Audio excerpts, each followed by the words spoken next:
itu kata tunggal. Kata tunggal ialah kata dasar yang tidak menerima sebarang perimbuhan, penggandaan atau pemajumukan. Nak senang faham, kata asal atau kata dasar yang boleh berdiri sendiri.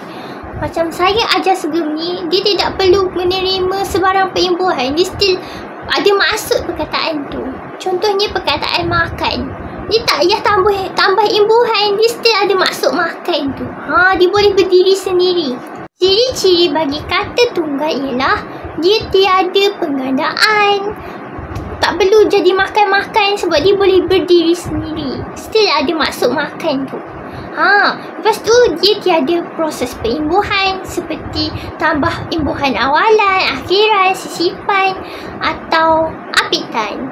Kata tunggal pun boleh jadi golongan kata. Contoh ayat dia macam ni tau. Ingat saya cakap golongan kata dia ada 4. Kata nama, kata adjektif, kata kerja dengan kata tugas. Cara ni ingat perkataan akronim NAKTU. N kata nama, A kata adjektif, K kata kerja, and NAKTU.